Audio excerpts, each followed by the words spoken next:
Un saludo especial para todos, bienvenidos nuevamente al canal de Mauricio Mejía y Abogados Asociados. Recuerden que este es un canal que tiene como propósito fundamental democratizar el conocimiento de algunas instituciones jurídicas, particular y concretamente instituciones jurídicas propias del derecho penal.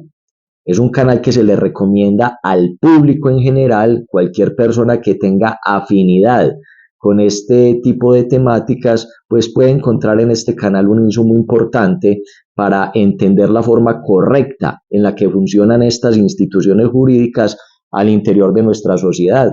Ni qué decir lo recomendado que resulta este canal para los estudiantes de derecho, particularmente para mis estudiantes de derecho.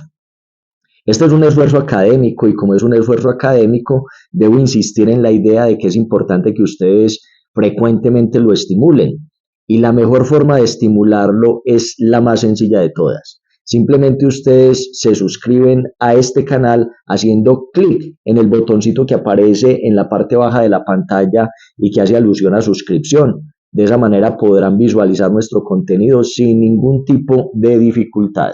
También pueden hacer clic adicionalmente en la campanita de notificaciones y de esa manera van a estar enterados de manera frecuente respecto a todas nuestras novedades y podrán oportunamente visualizar nuestros videos, podrán compartirlos y difundirlos en la medida en la que a ustedes les resulte pertinente o necesario.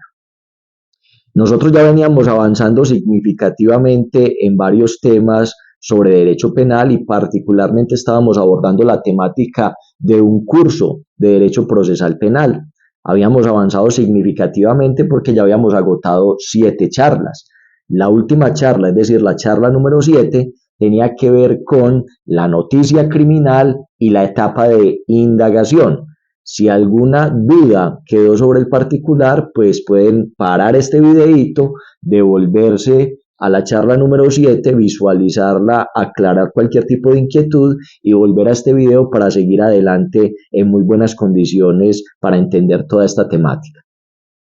El día de hoy vamos a tratar de agotar la audiencia de formulación de imputación y la etapa de investigación. Pero para efectos de que volvamos a retomar el mismo hilo conductor, pues básicamente haremos mención a que en la charla anterior nosotros partíamos de una idea. La idea es que el proceso penal se agota a partir de fases o a partir de etapas. Fundamentalmente son 3 etapas, en eso hay un consenso muy sólido. La etapa de indagación, la etapa de investigación y la etapa de juzgamiento. Respecto a esa primera etapa, que llamábamos etapa de indagación, decíamos que se desarrolla a partir de una actuación que se llama presentación de noticia criminal y se prolonga en el tiempo hasta el momento en el cual la autoridad investigativa o la Fiscalía General de la Nación, según el caso, se vea en la necesidad de cerrar esa etapa, lo cual puede hacer ordenando motivadamente el archivo de la indagación o solicitando una audiencia de formulación de imputación. Decíamos que cada una de estas etapas tiene un propósito fundamental y es que es alcanzar un estándar de conocimiento respecto a la ocurrencia o no de un comportamiento delictivo y respecto a la responsabilidad o no que le cabe a una persona determinada como autor o partícipe en la comisión de dicho comportamiento delictivo. Fundamentalmente cuando estamos en la etapa de indagación, el estándar de conocimiento que buscamos obtener para poder seguir adelante dentro de la actuación procesal es el de una inferencia razonable de autoría o participación respecto a ese comportamiento delictivo. Ese estándar de conocimiento, básicamente para que quedara en un lenguaje muy comprensible, estábamos asimilándolo a una sospecha, es decir, la autoridad investigativa o la Fiscalía General de la Nación, según el caso, debe alcanzar una sospecha, pero no una sospecha vulgar, sino una sospecha estructurada, fundamentada en esos actos de investigación que se agotan en etapa de indagación y que le permite poder tener la convicción de que existe esa inferencia razonable o esa sospecha de que una persona ya claramente identificada e individualizada es autor o partícipe de ese comportamiento delictivo. En caso de que no alcance ese estándar de conocimiento, ese será el evento en el cual la autoridad investigativa o Fiscalía General de la Nación tendrá que ordenar motivadamente el archivo de la investigación. De ese archivo de la investigación decíamos que no hace tránsito a cosa juzgada, que es una decisión temporal que puede en cualquier momento retrotraerse, reaperturarse la indagación, siempre y cuando llegue a conocimiento de la autoridad investigativa una información novedosa que permita seguir adelante en ese propósito propio de la etapa de indagación. Respecto a las noticias criminales, decíamos nosotros que es cualquier tipo de forma a partir de la cual la autoridad investigativa se entere de la ocurrencia de un comportamiento que tiene características de delito. Incluso las denuncias en redes sociales bien pudieran ser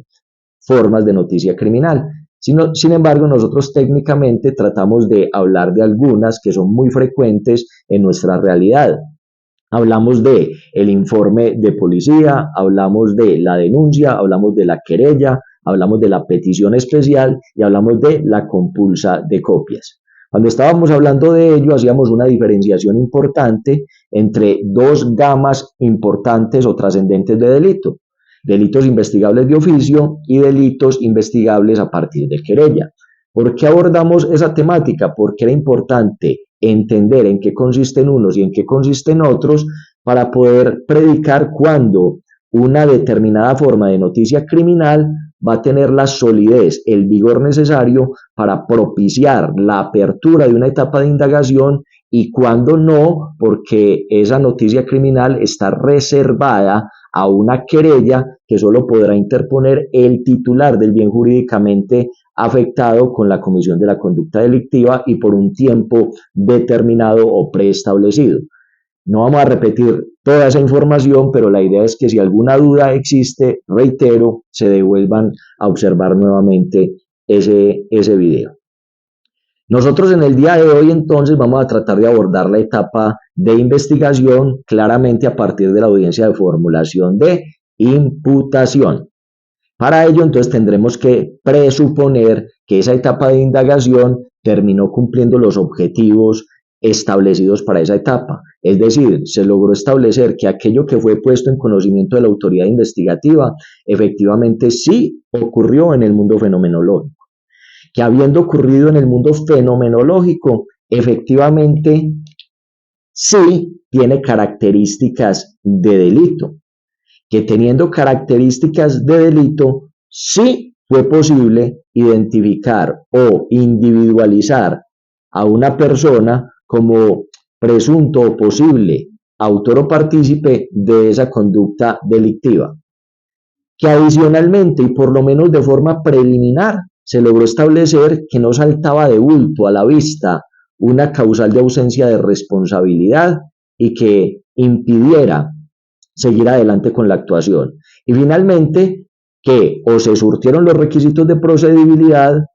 o que no era necesario, en el caso que está siendo objeto de indagación, agotar un requisito de procedibilidad. Si todo eso está satisfecho, entonces la Fiscalía ya no tendría por qué ordenar motivadamente el archivo de la indagación, sino que debería solicitar una audiencia de formulación de imputación para cerrar la etapa de indagación y aperturar la etapa de investigación.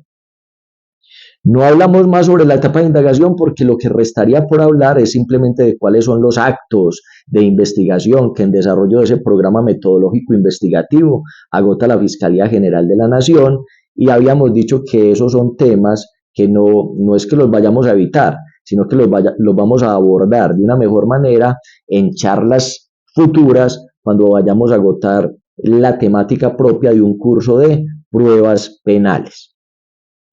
Entonces vamos a hablar hoy de la etapa de investigación. Se viene desarrollando con absoluta normalidad el proceso, se agotó la etapa de indagación, la autoridad investigativa solicitó la audiencia de formulación de imputación y eso da lugar a que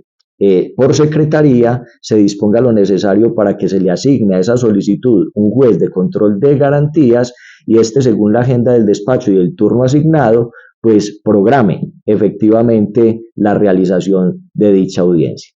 Esa audiencia de formulación de imputación, entonces vamos a empezar a desarrollarla de la siguiente manera. Es una audiencia preliminar. ¿Por qué es una audiencia preliminar? Porque está reservada al juez de control de garantías. Es una audiencia preliminar nominada. ¿Qué quiero decir con eso que denominada? Que es una audiencia cuyo desarrollo, cuyo objeto, cuyo trámite está regulado expresamente en la ley procesal. En la ley 906 del año 2004, a partir de los artículos 286 y siguientes, se desarrolla lo que corresponde a la audiencia de formulación de imputación y nos dice entonces cuál es la temática que se debe abordar allí, cuáles son los requisitos esenciales, quiénes deben estar presentes, para que lo tengan ahí muy presente. Como es una audiencia preliminar nominada, a quien corresponde el direccionamiento de dicha audiencia es a un juez de control de garantías. Pese a ello, esa audiencia de formulación de imputación es un acto de parte. ¿Qué quiere decir que sea un acto de parte? Pues básicamente que es un acto que es agotado, es de mera comunicación y que es agotado por conducto de una de las partes involucradas en el proceso penal, en este caso de la Fiscalía General de la Nación. Nadie puede usurpar esa función. Es a la autoridad investigativa o Fiscalía General de la Nación a quien le corresponde realizar ese acto de comunicación a partir del cual la persona que viene siendo objeto de indagación se entera de la existencia de esa indagación o de esa investigación. Y es a partir de allí que se vincula formalmente con la actuación. Y cuando estamos diciendo que esa persona se vincula formalmente con la actuación, básicamente lo que estamos queriendo significar es que a partir de ese momento es que puede empezar a realizar todos los actos tendientes a materializar su defensa técnica o su defensa integral, bajo las mismas prerrogativas, con las mismas herramientas, con los mismos insumos, mejor dicho, en igualdad de armas que la Fiscalía General de la Nación. Tiene acceso a todas las herramientas investigativas que tiene también la Fiscalía General de la Nación, pero obviamente con propósitos distintos, con propósitos contrarios. La Fiscalía General de la Nación con el propósito de establecer en un marco acusatorio la existencia del delito y la responsabilidad penal de dicha persona en la comisión de ese delito. Para la defensa, en cambio, será hacer uso de todas esas herramientas investigativas que tiene la normatividad procesal a efectos de desvirtuar la existencia del delito o por lo menos desvirtuar o hacer permanecer incólume la presunción de inocencia que se supone que lo abarca o lo ampara en ese momento procesal. Esa formulación de imputación, básicamente debe contener una individualización e identificación de la persona que va a ser objeto de imputación, una narración clara, sucinta, muy precisa de hechos jurídicamente relevantes. Cuando nosotros estamos hablando de hechos jurídicamente relevantes, estamos hablando de aquellas situaciones, de aquellas circunstancias que materializan el contenido normativo de aquellos preceptos o de aquellas normas que vamos a utilizar al interior de la actuación. Si estamos hablando, por decir cualquier cosa, de un delito de homicidio, entonces tenemos que abordar allí aquellas situaciones o circunstancias que nos permiten constatar esa hipótesis normativa del homicidio. ¿Quién mató? ¿Dónde mató? ¿A quién mató? Circunstancias de tiempo, modo y lugar. Si existen circunstancias de agravación, cuál de ellas y cómo se desarrollaron. Y esos serán los hechos jurídicamente relevantes. Se le debe dar una información al imputado respecto a cuál es el tipo penal, cuál es la norma en la que se enmarcan todos estos hechos jurídicamente relevantes y cuál es la sanción que apareja ese comportamiento. Se le debe hablar a la persona imputada sobre la posibilidad de allanarse a los cargos, Y aquí vale la pena hacer simplemente una pequeña consideración. La actuación procesal en materia penal solo prevé 3 momentos para aceptar unilateralmente los cargos, lo que en el imaginario colectivo bajo la jerga popular se denomina allanamiento a cargos. Esos 3 momentos, el primero de ellos es justamente esa audiencia de formulación de imputación. El segundo de ellos es en la audiencia preparatoria y el tercer momento es en desarrollo de la audiencia del juicio oral. No hay otros momentos para la aceptación unilateral de responsabilidad o lo que casi todo el mundo llama allanamiento a cargos. Vale la pena hacer esa reflexión porque existen muchas dudas y particularmente nos sirve como ejemplo el caso de este señor Johnny Leal por el presunto asesinato de su hermano, en el cual básicamente la gente quedó muy sorprendida porque en la audiencia de formulación de imputación esta persona no aceptó los cargos, pero posteriormente en la audiencia de solicitud de imposición de medidas de aseguramiento, esta persona solicitó el uso de la palabra y hizo unas manifestaciones que parecieran dar lugar a entender que estaba aceptando los cargos. Y luego la gente se extrañó mucho, las personas se extrañaron mucho de por qué que estaba en un juicio, si ya había aceptado los cargos. Entonces, eso nos sirve para explicar esta situación que estamos mencionando en este momento. La aceptación unilateral de cargos para que tenga los efectos jurídicos esperados dentro del proceso penal tiene que darse en la audiencia de formulación de imputación, en la audiencia preparatoria y en la audiencia de juzgamiento. Cualquier tipo de manifestación incriminatoria o autoincriminatoria que se desarrolle en otro momento procesal no tendrá los efectos de una aceptación unilateral de cargos o de un allanamiento a cargos. Finalmente, en esa audiencia de formulación de imputación, lo que ocurre es que se le informa a la persona imputada pues que a partir de ese momento tiene esa condición, ha dejado de ser una persona indiciada a la cual se le estaban haciendo unas averiguaciones de manera clandestina, sin darle ningún tipo de información sobre el particular, y pasa a tener la condición de imputado, de estar enterado de que se está surtiendo la actuación y de que puede empezar a desarrollar todas esas actuaciones tendientes a defenderse integralmente. Y a renglón seguido se le debe dar la información por parte del operador jurídico de que existe una restricción, la restricción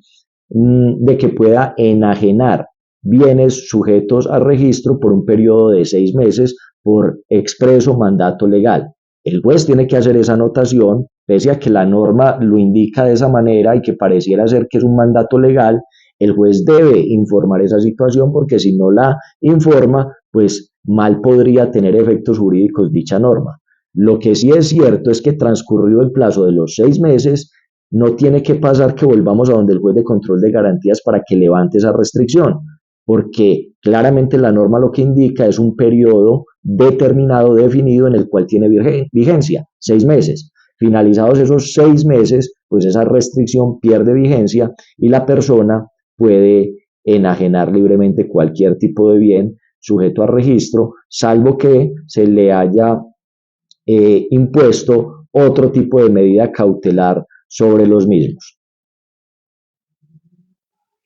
Es importante esa audiencia de formulación de imputación, básicamente porque con ella se determina algo muy importante al interior de la actuación procesal penal, y es algo que nosotros vamos a denominar congruencia. Y es una congruencia que tiene 3 aristas distintas: congruencia personal, congruencia fáctica y congruencia jurídica. Cuando nosotros estamos hablando de la congruencia personal, básicamente lo que estamos tratando de indicar es que la persona que haya sido objeto de imputación es la misma persona respecto a la cual se deben seguir surtiendo, agotando o adelantando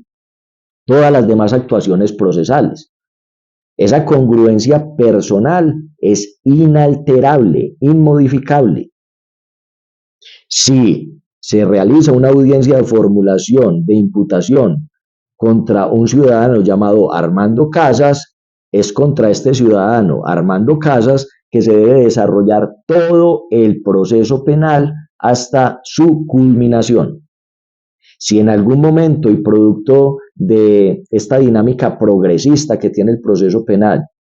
la autoridad investigativa concluye, determina que no es el señor Armando Casas quien debía responder por ese delito, pues básicamente tendremos que buscar una forma apropiada para terminar la actuación en contra del señor Armando Casas y poderla encauzar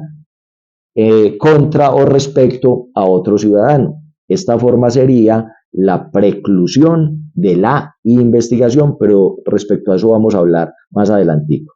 Lo que no podría ocurrir es que producto de estas actividades progresistas del proceso penal, entonces la autoridad investigativa en un momento dado diga, uy, me equivoqué, no es el señor Armando Casas, sino Pedro Pérez, y entonces, señor Armando Casas, discúlpeme y sigo con el señor Pedro Pérez en el momento en el que estoy en esa actuación. No, si necesitamos variar la persona respecto a la cual se va a realizar el ejercicio de persecución penal, entonces tendrá que ser finiquitando la actuación contra el señor Armando Casas en una solicitud de preclusión y retomando el caso con relación al señor Pedro Pérez, pero iniciándolo desde la audiencia de formulación de imputación. Esa audiencia de formulación de imputación, entonces, es la primera audiencia estructural del proceso penal. ¿Qué quiero decir con que es la primera audiencia estructural del proceso penal? Que bajo esa lógica de que el proceso penal es un conjunto de actos que está organizado de manera sistemática, bajo el principio de antecedente consecuente, esa audiencia de formulación de imputación es imprescindible para que se pueda seguir adelante en los demás actos procesales. No podemos prescindir de ella, al menos no en la forma en la que actualmente está establecida nuestra normatividad procesal. ¿Y por qué hago esta mención? Porque producto de unas discusiones que se vienen surtiendo para modernizar nuestra justicia, existe una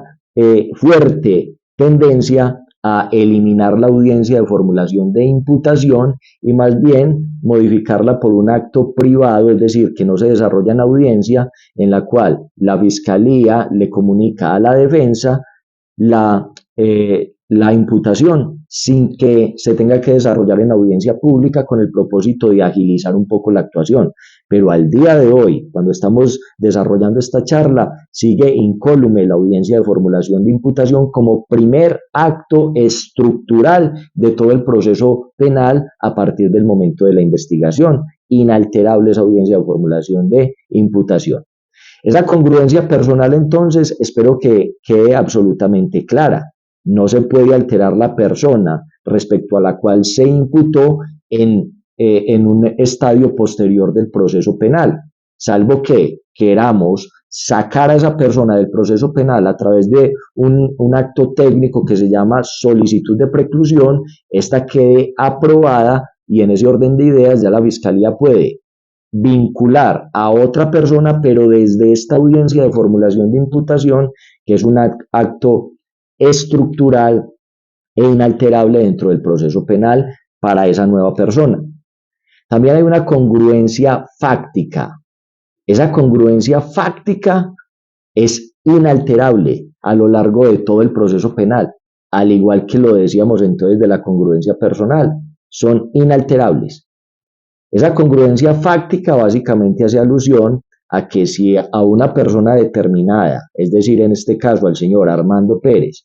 se le imputa la ocurrencia de un comportamiento delictivo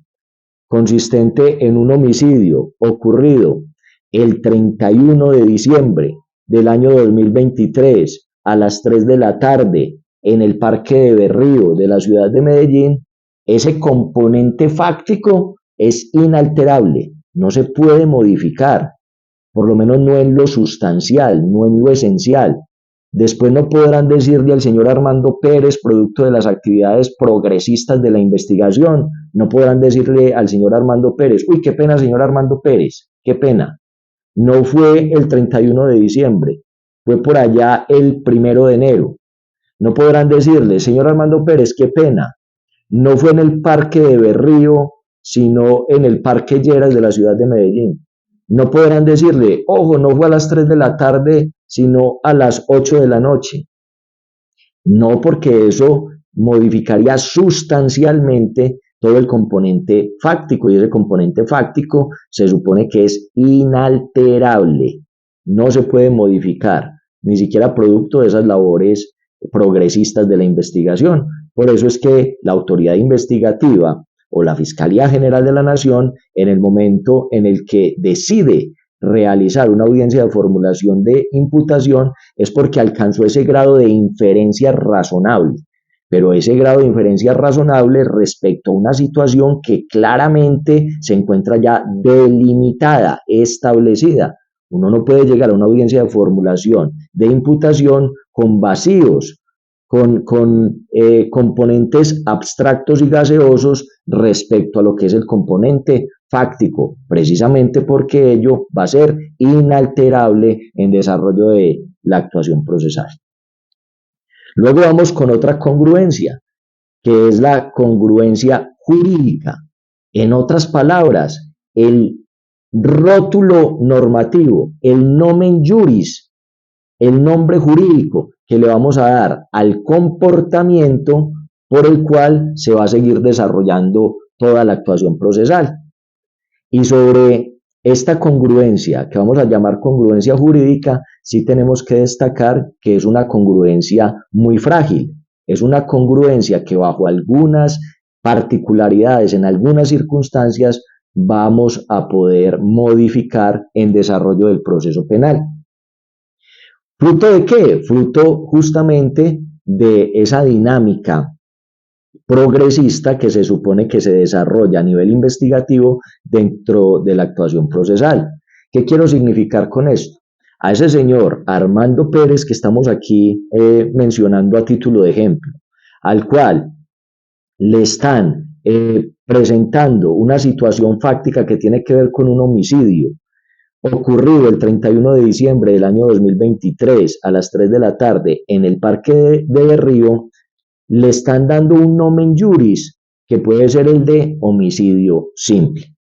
Y para ese momento, para ese estadio procesal de la imputación, vamos bien, no hay ningún problema. Pero el tema es que, recuerden, la formulación de imputación da lugar a el inicio de otra etapa dentro del proceso penal, que es una etapa de investigación. Es decir, que dentro de esa etapa se supone que la fiscalía o la autoridad investigativa que corresponda sigue desarrollando pesquisas, sigue agotando un programa metodológico investigativo que robustezca toda la información que logró obtener en etapa de indagación. Y producto de esos nuevos actos investigativos o de la nueva información que vaya arribando al proceso en etapa de investigación, incluso alguna que puede ser motivada o puede ser aportada por la defensa que ya entró a operar con cierta libertad dentro del proceso penal, es posible que aflore información que dé lugar a decir, mucho cuidado, que ese rótulo normativo, que ese nombre jurídico, que ese nomen juris que se le dio a ese comportamiento en la audiencia de formulación de imputación, tal vez no sea el correcto, tal vez haya que variarlo de alguna manera. Y aquí ocurren dos cosas que es bueno tener en cuenta, por lo menos esa es mi posición respecto al tema. Si producto de esas nuevas labores investigativas se logra establecer que el nomen juris, que el rótulo normativo que se le da a ese comportamiento es uno que tiene unos efectos jurídicos más gravosos para la persona que viene siendo objeto de investigación, pues lo correcto sería, en mi sentir, solicitar una adición a la imputación para que nuevamente, ante un juez de control de garantías en audiencia preliminar nominada, se haga un agregado a esa imputación, hablando entonces del nuevo nomen juris que trae unos efectos de mayor envergadura en términos de adversidad para la persona que está siendo objeto de la investigación, y con eso se vuelva a regularizar, a normalizar la actuación procesal de cara a lo que sería una formulación de acusación. Y puede ocurrir otro evento, que producto de esa información novedosa que se va obteniendo en etapa de investigación, se concluya es que el rótulo normativo, el nomen juris, el nombre jurídico que se le va a dar a ese comportamiento es uno más benigno, uno que entraña menos adversidad para la persona que viene siendo objeto de investigación. Y en ese orden de ideas, lo que modestamente opino yo es que no hay necesidad de presentar un agregado a la imputación, sino que simplemente en la audiencia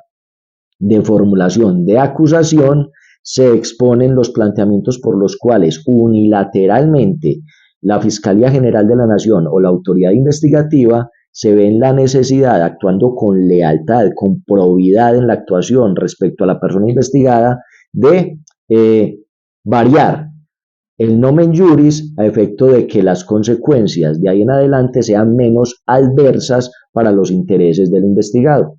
¿Por qué en un caso es necesario, pienso yo, realizar el agregado de imputación y en el otro no? Básicamente porque cuando lo que se van a crear son efectos de más afectación, más gravosos para el investigado, es bueno que él lo sepa desde el principio, desde la primera oportunidad que tiene en una audiencia estructural de participar en la actuación y que aproveche esa etapa de investigación también para direccionar sus actos de defensa respecto a esa situación, incluso pensar en una aceptación temprana de cargos o en un preacuerdo teniendo en cuenta esa situación. Mientras que cuando estamos en presencia de una variación que implica una menor afectación o menor gravedad para la persona investigada, pues básicamente con eso, con esa variación no se le están afectando derechos y garantías fundamentales. Si se venía preparando o analizando el panorama de cara a defenderse de algo más gravoso, pues en el momento en el que se minimiza aquella gravedad, no está en peores condiciones de las que estaba antes y puede seguir adelante con normalidad la actuación procesal. Esa es mi opinión respecto al tema. ¿Cuál es el propósito de toda esta etapa de investigación? Pues básicamente el propósito de esta etapa de investigación es seguir avanzando respecto a ese estándar de conocimiento que antes habíamos mencionado y que es necesario ir perfeccionando en procura de que el proceso penal alcance los propósitos y los objetivos fundamentales, neurálgicos para los cuales está establecido.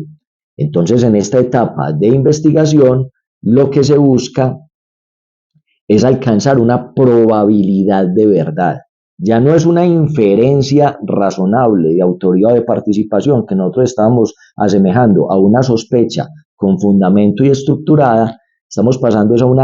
a un escenario de probabilidad de verdad. Entonces muchos dirán, ¿y qué se debe entender por probabilidad de verdad? Pues muchas argumentaciones se han presentado sobre el particular, pero para que se entienda en forma correcta, es básicamente también una convicción muy propia de la persona que está sustanciando, que está direccionando la investigación, es decir, de la autoridad investigativa de la Fiscalía General de la Nación, pero esa convicción va encaminada a concluir que ya tiene la información necesaria para tener la posibilidad de salir avante en el juicio. Con una mera sospecha, así sea fundamentada, no está la fiscalía o la autoridad investigativa en condiciones de derruir, de derrumbar, de desmoronar la presunción de inocencia. Pero cuando ya tiene información más sólida, en grado de probabilidad de verdad, es porque ya tiene el ímpetu, la convicción de que con lo que tiene cree tener lo necesario para derruir, desmoronar o derrumbar esa presunción de inocencia en la etapa de juzgamiento. Y por eso es que alcanzando ese estándar de probabilidad de verdad es que a la autoridad investigativa o a la Fiscalía General de la Nación se le abre la posibilidad de presentar un escrito de acusación para que posteriormente en audiencia de formulación de acusación se cierre finalmente la etapa de investigación y podamos empezar una etapa de juzgamiento. Esa es más o menos la razón de ser del tema. Respecto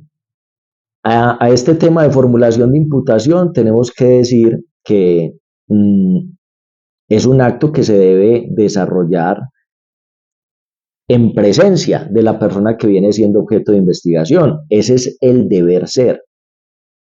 justamente por todo lo que hemos mencionado, porque es la forma en la que se vincula formalmente al proceso, porque así va a quedar enterada de todos los pormenores fácticos, jurídicos de la situación, porque allí va a poder empezar a ejercer su derecho de defensa material técnico, es decir, defensa integral, porque a partir de ese momento es que se le pueden afectar derechos y garantías fundamentales al interior del proceso, no antes de eso. Por eso es que para imponerle una medida de aseguramiento a una persona, siempre va a ser necesario primero hacerle una imputación de cargos. No se puede agraviar, afectar, menoscabar un derecho, una garantía fundamental como sería el de la libertad, si esa persona previamente no tiene la condición de imputada y no está vinculada formalmente con el proceso,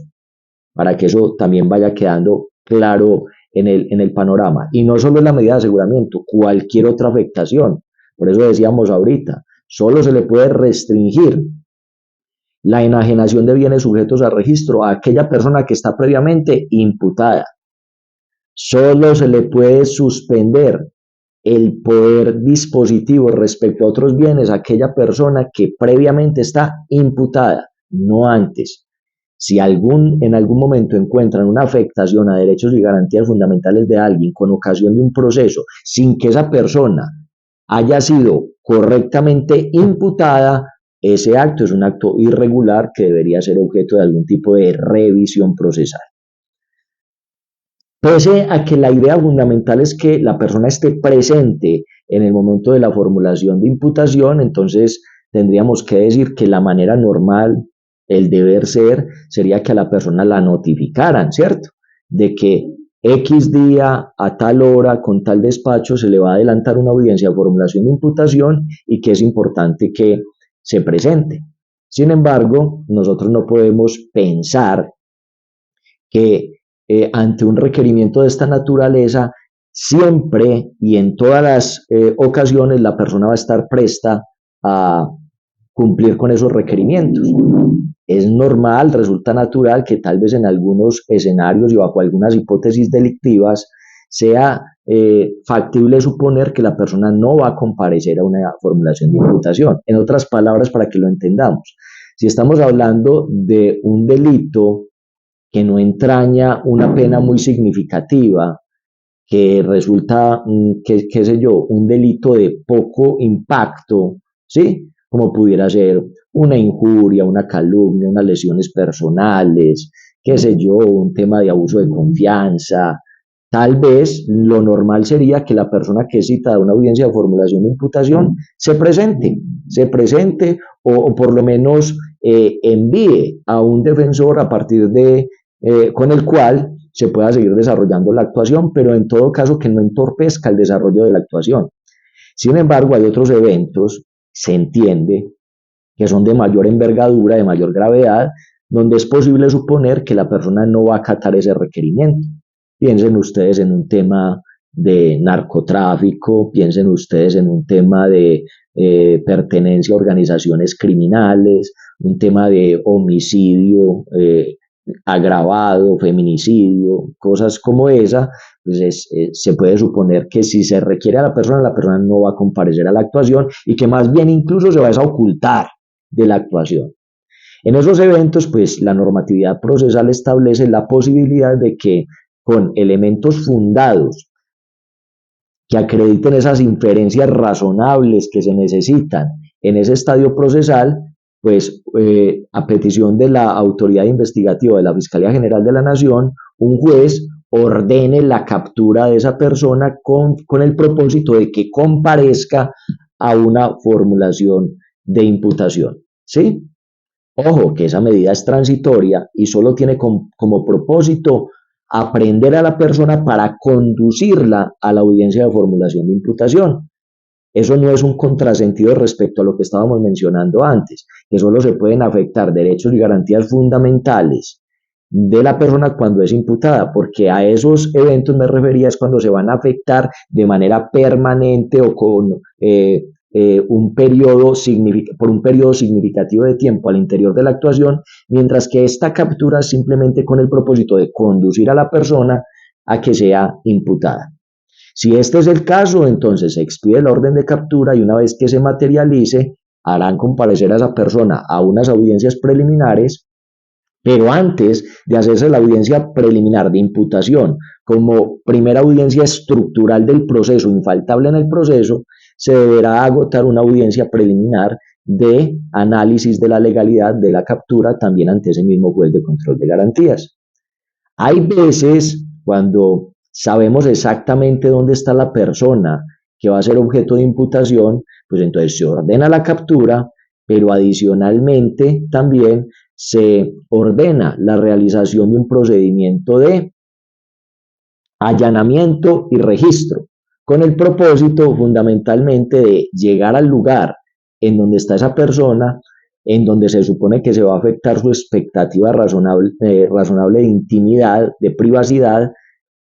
pero única y exclusivamente con el propósito de materializar esa orden de captura y en algunos casos específicos adicionalmente obtener material probatorio que sirva a la investigación. Si es esta la situación que se presenta, entonces a la persona la conducirán ante el juez de control de garantías, pero antes de hacerle esa audiencia de formulación de imputación como primera audiencia estructural e infaltable dentro del proceso penal, también se le tendrán que hacer otras audiencias preliminares que son, primero, el control posterior a ese procedimiento de allanamiento y registro que se realizó en donde ese ciudadano tenía una expectativa razonable de privacidad o de intimidad. Legalizado ese procedimiento, se legalizará también la captura y finalizada la legalización de esa captura, si todo está en orden, entonces ahí sí procederemos a realizar la formulación de imputación. Hay otras dos situaciones que vale la pena analizar, dos variables. Es posible que la persona esté enterada, fue citada a una audiencia de formulación de imputación, fue citada con la expectativa de que esa persona no se iba a sustraer del requerimiento y que se iba a presentar a la audiencia. Pero puede ocurrir que las personas estén pensando de otra manera y decidan no atender el requerimiento, no comparecer a la audiencia. En esos casos, si hay constancia en manos de la autoridad investigativa, de la Fiscalía General de la Nación, de que esa persona sí se enteró del requerimiento, de la citación, puede ser con las firmas en las planillas de mensajería de la empresa de correspondencia, porque la persona misma respondió un correo electrónico diciendo me doy por enterado, pero no voy a ir, o simplemente me doy por enterado, pero no llega. Si hay alguna constancia de que la persona que iba a ser objeto de imputación está enterada del requerimiento, de la diligencia que se iba a desarrollar, pero no comparece a la misma, pues en esos eventos la autoridad investigativa o Fiscalía General de la Nación le podrá solicitar previamente al juez de control de garantías que presida esas diligencias que declare a esa persona en contumacia, que la declare contumaz. ¿Qué quiere decir eso? Quiere decir que se le está solicitando a la Administración de Justicia que declare que esa persona está en rebeldía con la actuación, que es indiferente, displicente, nugatorio con los propósitos propios de la actuación. ¿Por qué? Por una situación básica. El ideal es que la persona comparezca a la actuación para que podamos materializar de una forma muy clara, diáfana, transparente todos los propósitos de los que hemos venido hablando. Pero también tenemos que entender que muchas personas no van a actuar en consecuencia y que van a querer sustraerse de la actuación. Y si eso llega a ocurrir, no puede ser que el Estado se paralice, que no tenga el Estado ninguna fórmula, ningún mecanismo para poder seguir adelante con la actuación. Entonces, básicamente, lo que la normatividad procesal establece para este tipo de eventos es que si se acredita que la persona imputada está enterada de la situación, el juez pueda estar en condiciones de declararlo contumaz en rebeldía con la actuación, y en ese orden de ideas, pues lo que seguirá es que se le nombrará un defensor público para que se pueda seguir surtiendo la actuación sin vulnerarle el derecho de defensa a quien quiso estar en rebeldía, y se seguirá adelante con la actuación. Hay casos muy particulares en los cuales la persona no comparece a la imputación, pero envía a su defensor de confianza, su defensor contractual, evento en el cual mi opinión es que igual se le debe declarar contumaz, se le debe declarar en rebeldía, pero se valida si existe un poder que constate esa situación, se valida la posibilidad de que no sea un defensor público, sino el defensor de confianza, quien lo vaya a representar para que no se le vulnere el sagrado derecho de defensa a esa persona, a pesar de que fue declarado en rebeldía. Es decir, dentro de esa actuación, bajo esa perspectiva, no va a haber defensa integral, porque va a haber defensa técnica, pero no defensa material, por lo menos no dentro de la actuación, hasta que la persona decida dejar de estar en rebeldía y comparezca nuevamente a la actuación, o empiece a acatar los requerimientos para que comparezca a las diferentes actuaciones. Puede ocurrir otra cosa, puede ocurrir que la fiscalía en esa etapa de indagación logró establecer quién es la persona que en grado de inferencia razonable puede ser autor o partícipe de ese comportamiento delictivo, es decir, tiene la inferencia razonable de autoría o participación, la tiene identificada, la tiene individualizada, ya necesita realizar la audiencia de formulación de imputación, pero resulta que no ha sido posible ubicar a esa persona para enterarla de esa situación. Fíjense que son fenómenos muy distintos. Una cosa es poder ubicarla y que la persona sea renuente, resistente a acatar el requerimiento, y otra cosa es que la fiscalía tenga lo necesario para imputar, pero no logre encontrar a la persona. La tiene identificada, la tiene individualizada, pero no sabe dónde está. Y como no sabe dónde está, no la puede ubicar para informarle que comparezca a esa audiencia de formulación de imputación. En esos eventos, pues básicamente ocurre lo mismo. El Estado no puede quedarse paralizado sin poder proceder de alguna manera respecto a esa situación. Entonces, la normatividad procesal lo que establece es que esa persona pueda ser declarada persona ausente en la actuación y se pueda seguir adelante con el proceso, obviamente nombrándole un defensor público que garantice el derecho de defensa. Para ello, eso no es una decisión que se pueda tomar precipitadamente, digámoslo así. La autoridad investigativa o la Fiscalía General de la Nación tiene que acreditar que ha hecho esfuerzos y esfuerzos reales por encontrar a esa persona. Hoy en día es relativamente fácil dar con la ubicación de una persona porque estamos conectados y tenemos vínculos con muchas entidades públicas y privadas en nuestra vida ordinaria, y eso facilita mucho la posibilidad de que nos encuentren. Entonces, la Fiscalía o la autoridad investigativa debería acreditar que realizó actos tendientes a ubicar a esa persona a través del sistema de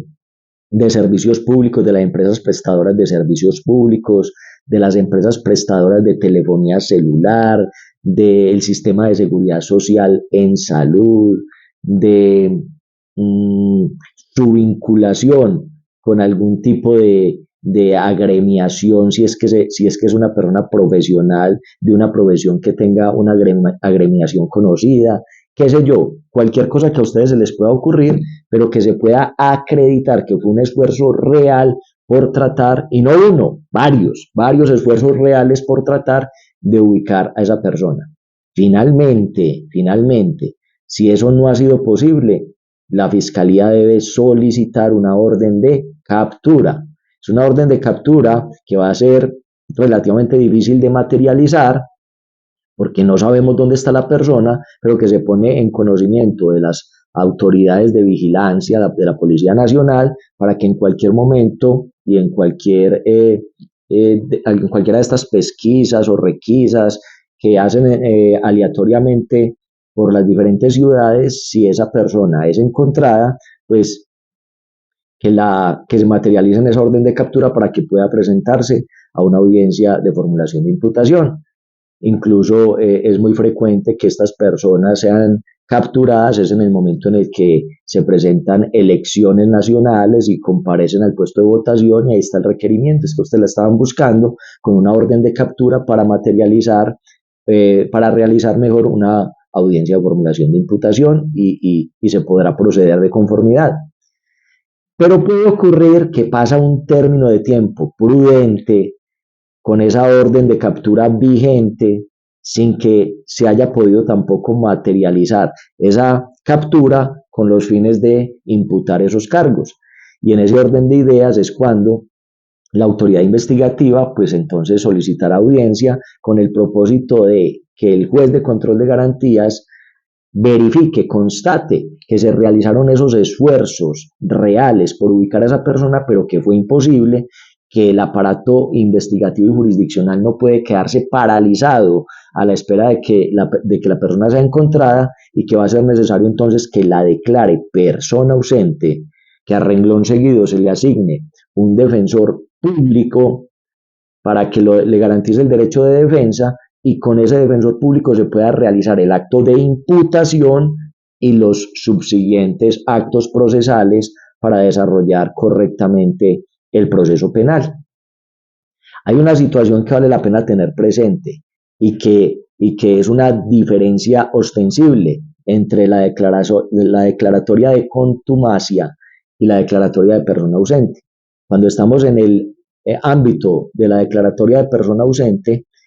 no pueden cesar los esfuerzos por parte de la autoridad investigativa para ubicar a la persona que está siendo investigada o que está siendo procesada en la actuación penal. Es decir, cada que se vaya a surtir una nueva diligencia, se supone, por mandato legal y jurisprudencial, se supone que esa autoridad investigativa tiene que constatarle al juez ante quien se vaya a presentar, seguramente ya juez de conocimiento, que ha seguido tratando de hacer esfuerzos por ubicar realmente a esa persona con el ánimo de que, así sea ya en una fase avanzada de la actuación, empiece a comparecer para que pueda materializar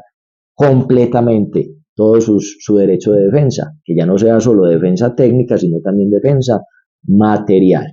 Y eso pues debe el juez que direcciona las demás, las subsiguientes actuaciones, debe ser un veedor de que efectivamente se cumpla con esa formalidad. Finalmente, si nunca es posible, pues el proceso se agotará simple y llanamente con la defensa técnica que le haya logrado eh, realizar el defensor público al interior de la actuación aquella persona que fue declarada persona ausente. Y si eventualmente esa persona es condenada, pues se expedirá la correspondiente orden de captura, si es que el delito dio para ello, a efectos de que en el momento en el que la persona aparezca, pues ya va a ser capturada, ya va a ser privada de su libertad, pero no para que comparezca al proceso, sino para que cumpla efectivamente con la condena impuesta. Pero vamos a devolvernos otro poquito, no nos vamos hasta allá, que respecto a esos temas hablaremos más adelante. Seguimos en etapa de investigación y estamos hablando solo hemos hablado de la audiencia de formulación de imputación con todo lo que esa audiencia de formulación de imputación entraña, porque es muy importante que ustedes lo tengan presente, la forma en la que se puede vincular, qué pasa si la persona no aparece, qué pasa si la persona apareció pero no quiere comparecer y demás. Ahí queda claro todo ese panorama. Lo cierto es que a partir del momento en el que se realiza esa audiencia de formulación de imputación, empezamos entonces la segunda etapa del proceso penal, que es aquella etapa que nosotros habíamos hablado que se denominaba investigación, que tiene como propósito que la autoridad investigativa trate de fortalecer, de robustecer toda esa información que antes tenía en grado de inferencia razonable de autoridad o participación para lograr llevarla hasta el estándar de probabilidad de verdad, para tener mayor convicción en que va a poder derruir o derrumbar la presunción de inocencia que acompaña a esa persona en la etapa de juzgamiento.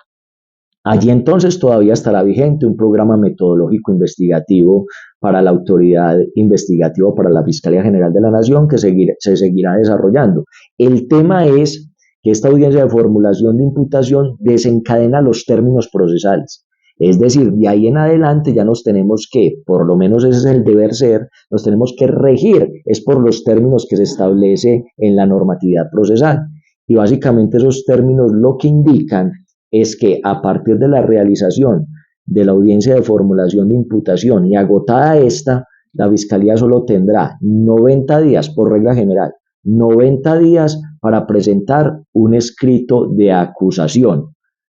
y en algunos casos excepcionales hasta 120 días, también para lo mismo, para presentar un escrito de acusación con el propósito de que ya se fije fecha y hora para una audiencia de formulación de acusación en la cual se va a cerrar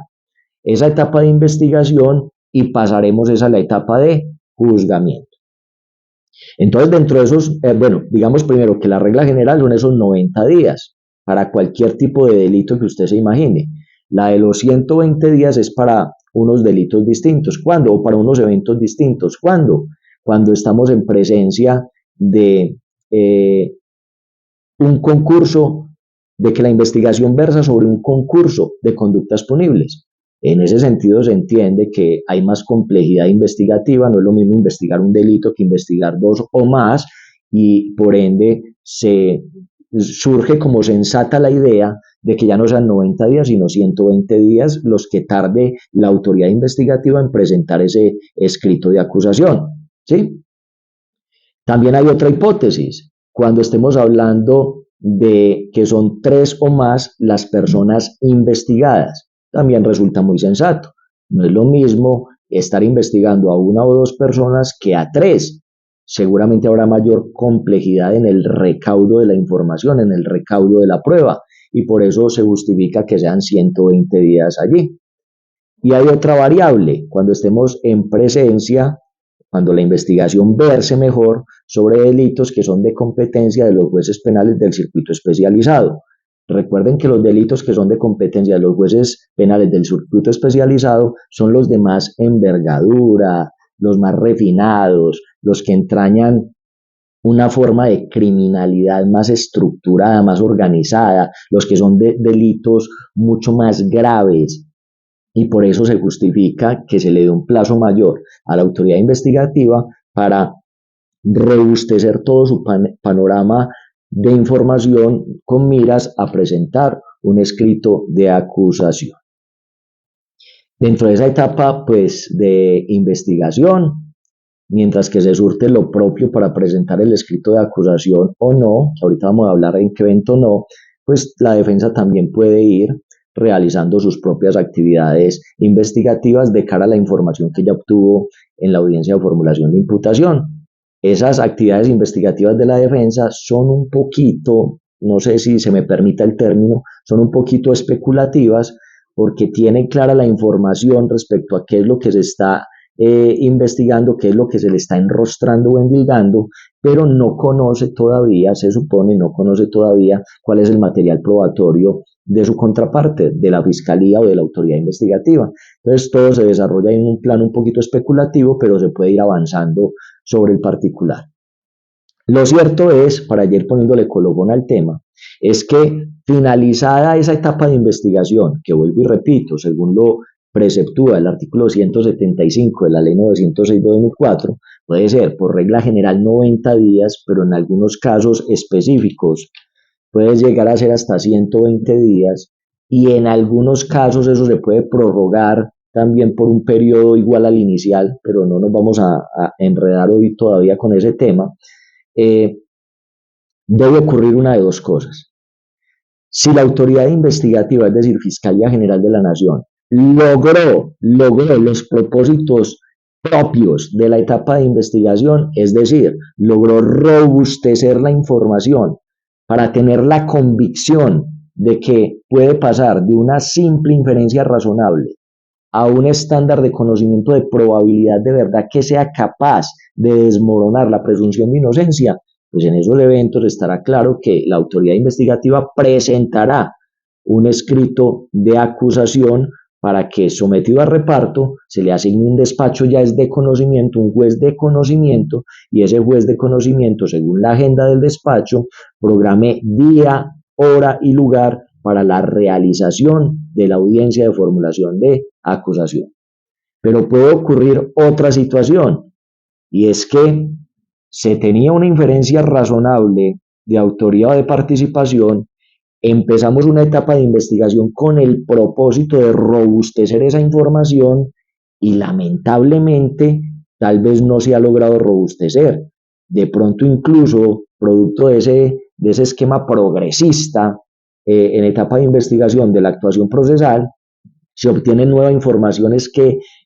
teje un manto de dudas respecto a la responsabilidad o definitivamente descarta la responsabilidad penal de la persona que antes tenía esa inferencia de autoría o de participación. Eso es perfectamente válido, es perfectamente posible. Y es allí donde simplemente vamos a mencionar este tema hoy, no lo vamos a desarrollar. Si lo encuentran desarrollado en un video previo en este mismo canal que habla de la preclusión de la investigación y que creo que está dividido en dos sesiones. Si lo quieren revisar desde ya está bien. Hoy simplemente vamos a mencionar que en esas esferas de investigación, antes de vencerse esos 90 días o esos 120 días, producto de esas labores de investigación, tal vez la Fiscalía no ha logrado obtener lo necesario para la probabilidad de verdad con miras a derruir la presunción de inocencia, o ha obtenido información que indique es que esta persona que había tenido la condición de imputado no es realmente la responsable del delito, o se ha presentado una causal objetiva que impida seguir adelante con la actuación. Y en esos eventos, la Fiscalía General de la Nación, actuando sensatamente, correctamente, moderadamente, no podrá presentar una formulación de acusación o un escrito de acusación, sino que presentará una solicitud de preclusión de la investigación que favorezca los intereses de esa persona investigada. En ese evento lo que ocurrirá es que el juez de conocimiento fijará audiencia, pero no para formular acusación, sino para que se le presente esa solicitud de preclusión. En esa audiencia se escucharán los argumentos de la Fiscalía General de la Nación. Estos serán analizados por las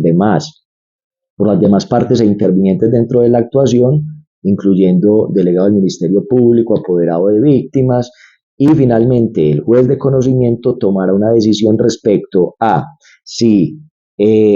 materializa, acepta esa solicitud de preclusión, precluye la investigación, o si por el contrario conmina a la Fiscalía a que siga realizando labores investigativas que robustezcan la información que tiene con miras a desvirtuar la presunción de inocencia o a obtener ese estándar de probabilidad de verdad que le permita presentar una acusación.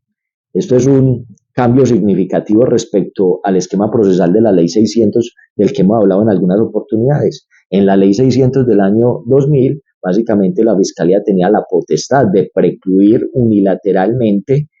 esas investigaciones cuando se daban unos supuestos que claramente debían estar acreditados, pero no tenía que pasar por el matiz de un juez. Acá en la Ley 906 se presentan unos supuestos, deben estar más o menos acreditados, unas causales son subjetivas, otras causales son objetivas, tienen que acreditarse. Y en todo caso, después de garantizarse todo ese contradictorio, toda esa discusión en audiencia, será el juez de conocimiento el que determine si aprueba o no aprueba la preclusión. Es importante esto porque de aprobarse la preclusión, esa decisión haría tránsito a cosa juzgada, y la persona investigada que se beneficie de la preclusión no podrá ser incomodada con una nueva investigación por esos mismos hechos, tendrá completa seguridad o certeza jurídica de que eso no podrá volver a ocurrir, y se perderá la oportunidad entonces de que de alguna manera respecto a esa persona se hagan pronunciamientos de responsabilidad. Eso ya será completamente imposible, y por eso es que el juez es tan cuidadoso de decretar una preclusión de la investigación. Simplemente para que dejemos la ideita ahí, hay causales objetivas y subjetivas. Aquellas subjetivas son respecto a las cuales existe ponderación, existen puntos de vista. Para unos es posible que la causal esté acreditada, para otras personas tal vez no, y por eso es muy útil ese contradictorio. Hay otras causales que son causales más de naturaleza objetiva, donde constatado un evento determinado,